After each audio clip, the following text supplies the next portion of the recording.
حکومت چلتی تھی. جادوگر بوڑھا ہوا, اس نے دیکھا کہ میری زندگی کے ایام بہت کم ہیں. بادشاہ سے کہلوا بھیجا کہ بادشاہ سلامت, کوئی ایسا ہونہار نوجوان دو جس کو میں جادوئی علم سکھاؤں تاکہ آپ کی خلافت, آپ کی بادشاہت سلامت رہے. اگر میں مر گیا اور کسی کو میں نے میرا علم نہ سکھایا تو تیری بادشاہت خطرے میں پڑ جائے گی. بادشاہ نے ایک پوری قوم سے چن کر کے ایک 17-18 سال کے نوجوان کو منتخب کیا اور اس کو جادوگر کے پاس جادوئی علم سیکھنے کے لیے بھیجا. شہر کے باہر دیہات میں وہ جادوگر جھونپڑی بنا کر کے رہتا تھا. وہ نوجوان شہر سے روزانہ اس جادوگر کے پاس جادو سیکھنے کے لیے جاتا, روزانہ جاتا. راستے میں ایک عیسیٰ علیہ السلام کی امت کا نیک بندہ, راہب, ولی, اس کی کٹیا یعنی اس کی خانقاہ بھی تھی. انہوں نے دیکھا کہ ایک نوجوان روزانہ اس راستے سے گزرتا ہے. ایک دن اس نوجوان کو بلایا اور کہا, بیٹے ہم بھی اسی راستے میں رہتے ہیں, یہاں سے چلتے ہوئے ہم سے بھی کبھی سلام دعا کیا کریں, پھر آپ اپنے مقصد کے لیے جائیں. نوجوان نے کہا, ٹھیک ہے بابا جی, آپ سے بھی آ کر کے ملاقات کر لیا کروں گا. اب وہ عیسائی بزرگ کے پاس, اس زمانے کے ولی تھے وہ. میں نے آج صبح کی تقریر میں کہا تھا کہ 2 چیزیں دل کو صاف کرتی ہیں, ایک اللہ کا ذکر اور ایک اللہ کے ولی کی نظر. ذکر سے دل آہستہ آہستہ صاف ہوتا ہے اور ولی کی نظر سے یک لخت سیاہ دل پاک اور صاف ہو جاتا ہے.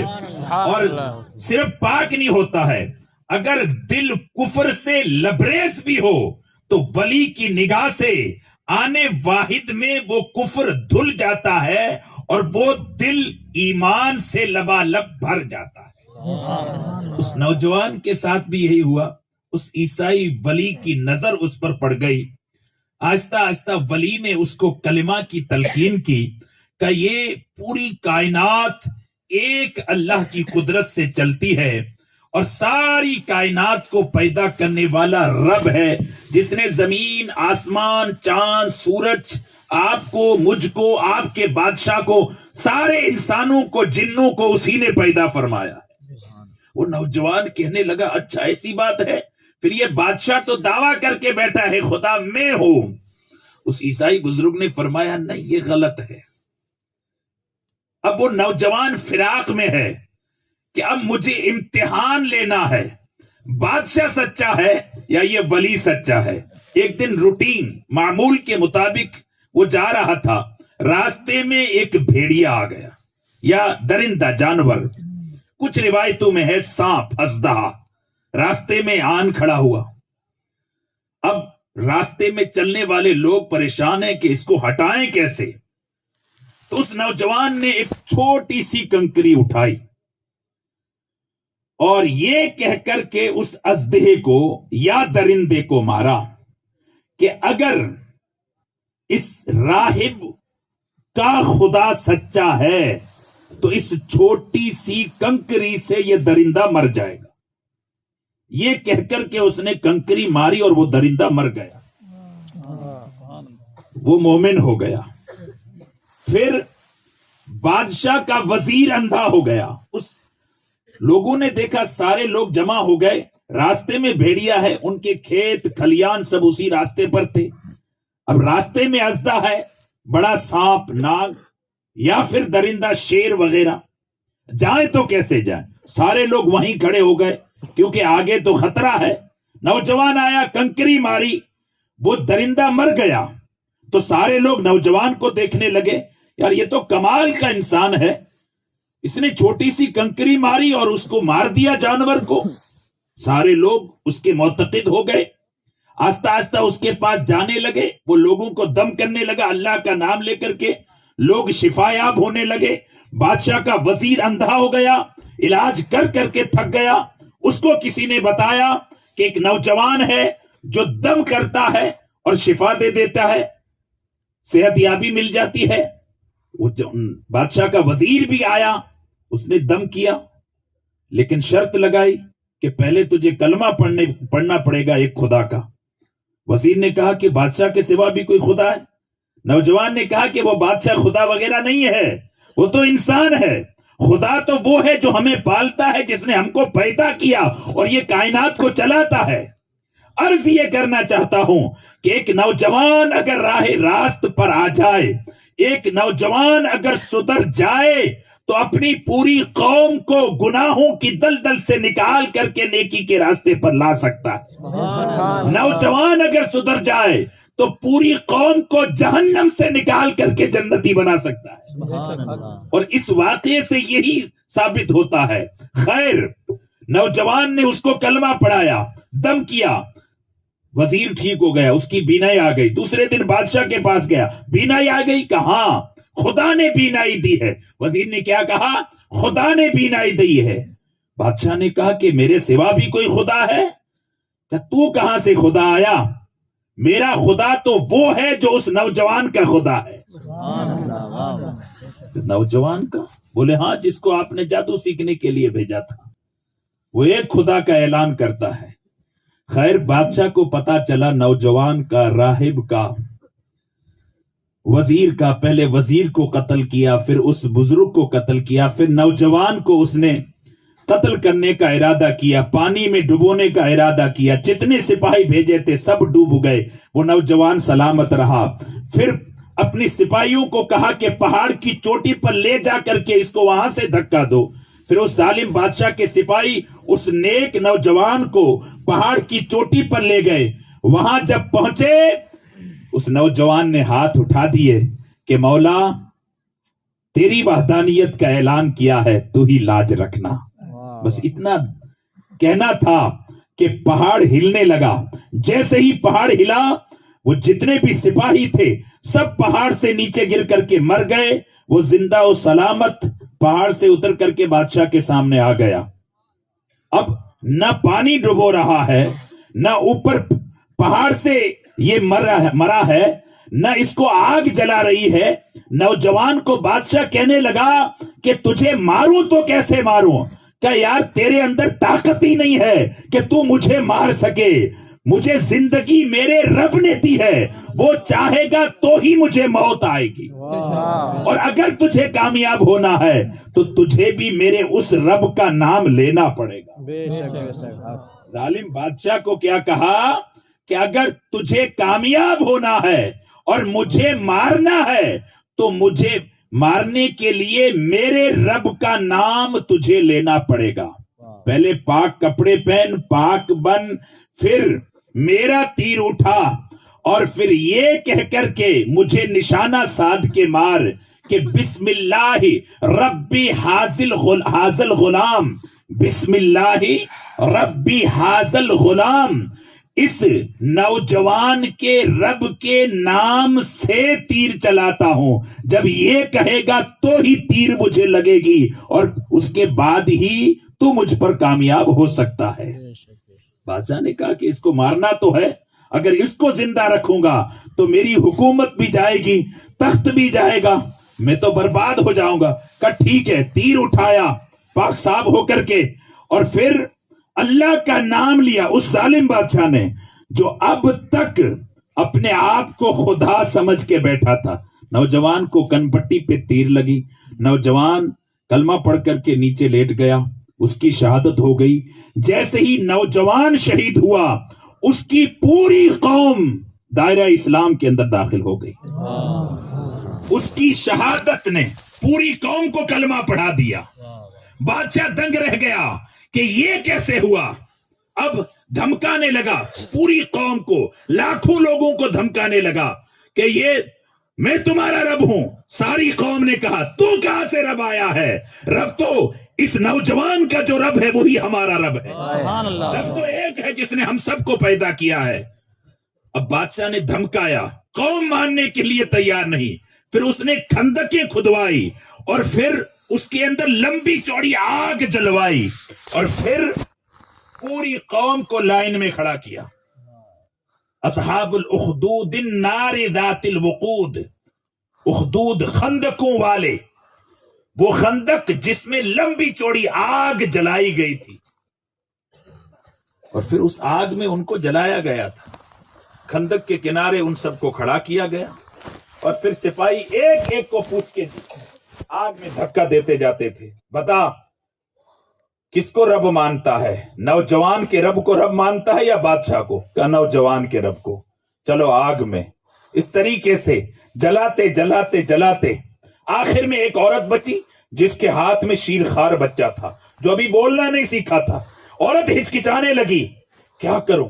اب آگ میں جاتی ہوں تو بچہ ساتھ میں جلتا ہے، مجھے اپنی پرواہ نہیں، میرے شیرخوار بچے کی پرواہ ہے، یہ بھی آگ میں جلے گا، اس کی روح کیسے نکلے گی؟ وہ بچے، ماں کی ممتا بڑی بے مثال ہوتی ہے. ممتا نے عورت کے قدموں کو ڈگمگا دیا. وہ جو بے زبان بچہ تھا اللہ نے اس کو قوت گویائی عطا فرمائی. وہ شیرخوار بچے کو اللہ نے قوت گویائی عطا فرمائی اور ماں سے کہنے لگا، ماں گھبرا مت، آگ میں چلی جا، یہ نار نہیں نور ہے، یہ نار نہیں نور ہے. یہ ظاہراً آگ نظر آتی ہے، حقیقت میں یہ جنت کا باغ ہے. ماں گھبرانے کی ضرورت نہیں ہے، یہ عذاب مختصر ہے اور اس کے بعد جو ثواب ہے، جو اجر ہے، جو بدلہ ہے، وہ بہت بڑا ہے، وہ لازوال ہے. پوری قوم کو جنتی بنا دیا، پوری قوم کو. اور یہ اصحاب القریہ، یہ بھی ایک نوجوان تھا، اس کی قوم نے 3 پیغمبروں کو شہید کیا، پھر اس سے رہ نہ گیا، میدان میں آ کر کے زور زور سے کہنے لگا، ظالمو تم نے نبیوں کو شہید کر دیا اور ان کی اتباع نہیں کی. یہ کہہ کر کے حق کی آواز بلند کر کے اپنے شہر سے نکل گیا اور جا کر کے غار میں پناہ گزین ہو گیا. اس کے پیچھے بھی ظالم پڑ گئے. وہاں سے نکلا، اس کے ساتھ بہت سے نوجوان بھی تھے. چلتے چلتے چلتے مدینہ طیبہ میں وہ آ کر کے آباد ہوا تھا. ان کا نام ہے حضرت حبیب بن مری رضی اللہ تعالیٰ عنہ، جنہوں نے شہر مدینہ بسایا اور جن کی نسل سے حضرت ابو ایوب انصاری رضی اللہ تعالیٰ عنہ ہیں. اور مدینہ طیبہ میں سب سے پہلے آقا علیہ الصلوۃ والتسلیم نے جس کے گھر مہمانی کھائی اور جس کے گھر مہمان رہے وہ حضرت ابو ایوب انصاری رضی اللہ تعالیٰ عنہ ہے. ان کی نسل سے حضرت حبیب بن مری رضی اللہ تعالیٰ عنہ، وہ نوجوان تھے اور جہاں جاتے گئے نوجوانوں کی فوج تیار کر دی. روایتوں میں آتا ہے جب مدینہ میں پہنچے تو ان کے ساتھ تقریباً 12,000 کا لشکر تھا. 12,000 کا. عورتیں، بچے، نوجوان، بوڑھے جہاں ٹھہرے تبلیغ کرتے رہے. تو یہ نوجوانوں کا قصہ ہے. سنانے کا مقصد یہ ہے کہ نوجوان اگر سدھر جاتا ہے، یہی حضرت مصعب بن عمیر رضی اللہ تعالیٰ عنہ نوجوانی کی عالم میں سن ہجری 3 میں شہید ہو گئے، غزوہ احد میں شہید ہوئے. حضرت امیر حمزہ کے ساتھ ان کا مزار ہے. حضرت مصعب بن عمیر مکہ کے رئیسوں میں سے ایک رئیس ہے، رئیس کا بیٹا تھا. ایمان لے آئے، ماں باپ کا اکلوتا بیٹا ہے. خوشبو ایسی کہ مکے میں کوئی خوشبو نہیں لگاتا تھا، ایسی خوشبو لگاتے تھے. کپڑا ایسا پہنتے تھے کہ کوئی نہیں پہنتا تھا. ایسا خوش پوش نوجوان تھے، خوشبو ایسی، کپڑے ایسے. ایمان لے آئے، ماں باپ نے گھر سے نکال دیا، دامن مصطفیٰ میں آ گئے اور ادھر میرے آقا نے ان کو مبلغ بنا کر کے مدینہ والوں کو سپرد کر دیا. مدینہ والوں کو سپرد کر دیا.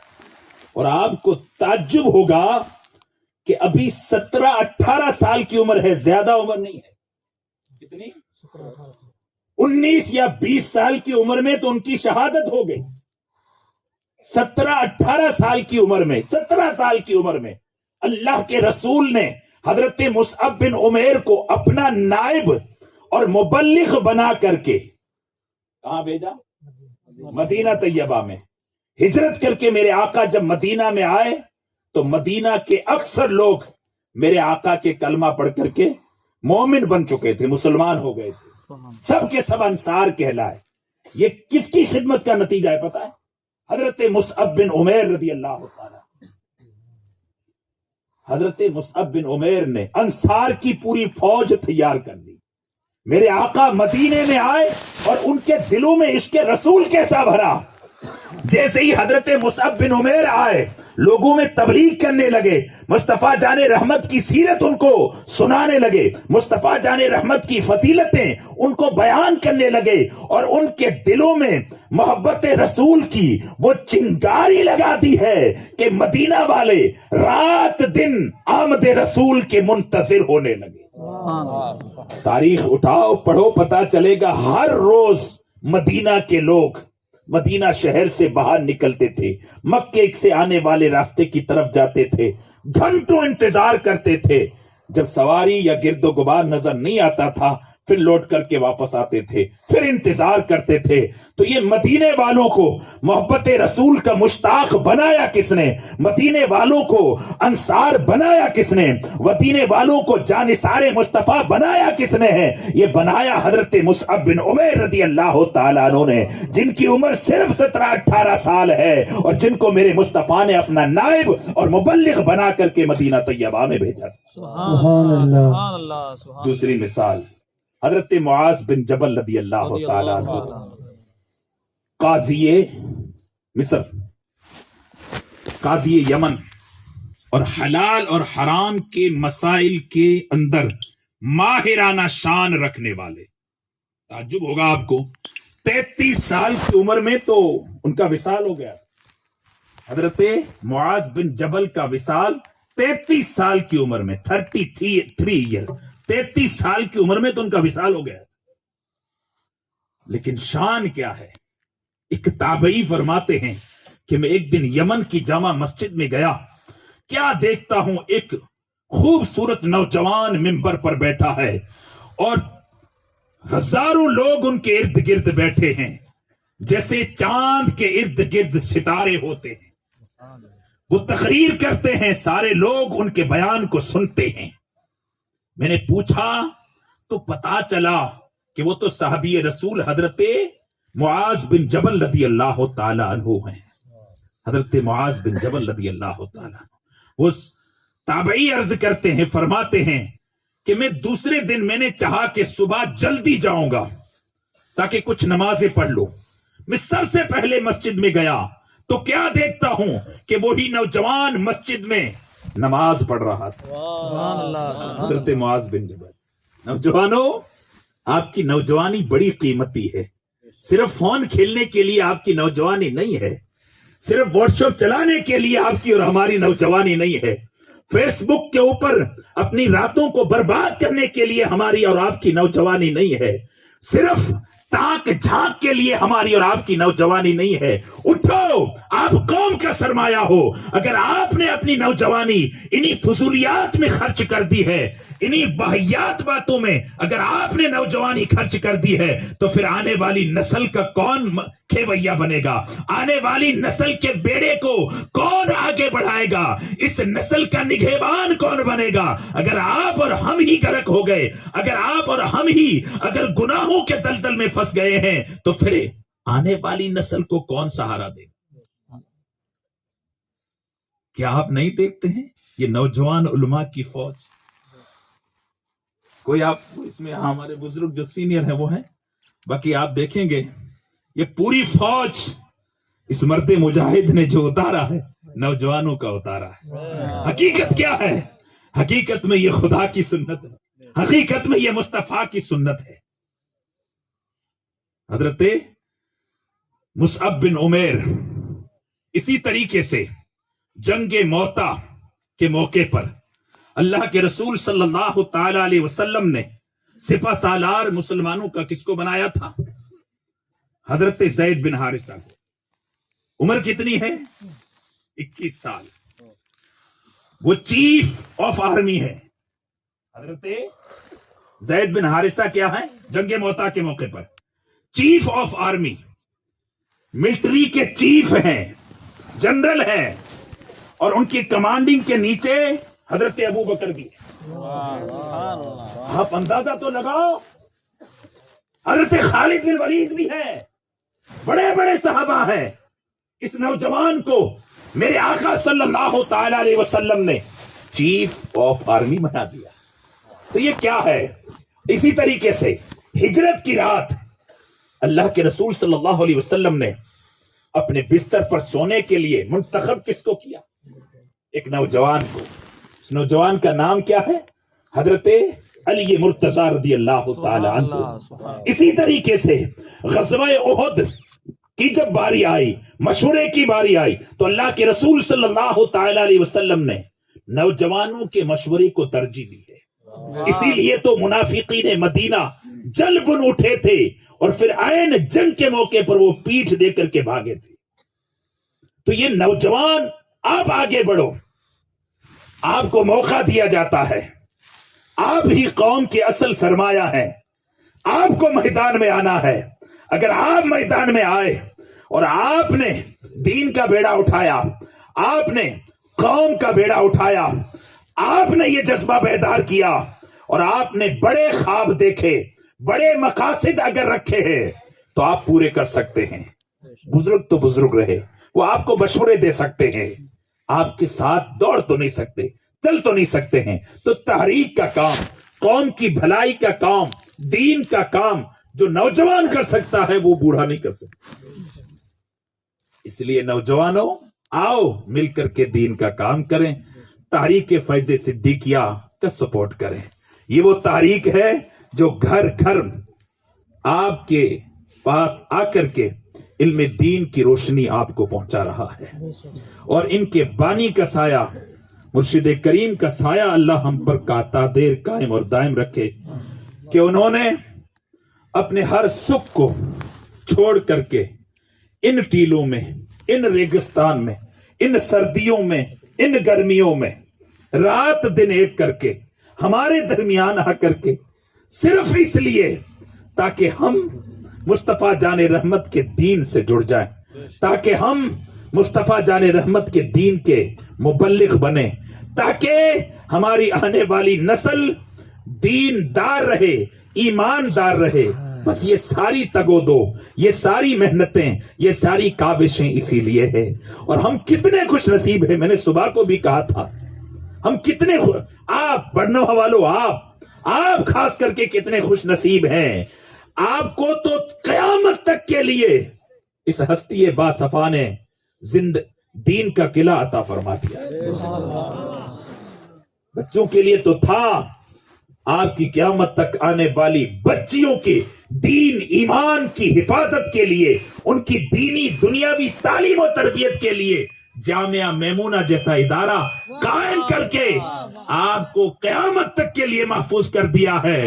اب فرض آپ کا بنتا ہے کہ آپ دست و بازو بنیں اور اس تحریک کو سپورٹ کریں، ہیلپ کریں، مدد کریں، اور کوشش کریں کہ تحریک فیض صدیقیہ دن دونی رات چگنی ترقی کرے۔ نوجوانوں، تم ان نوجوان علماء کا سپورٹ کرو، ان کی خدمت کرو، ان کے مشن سے جڑ جاؤ۔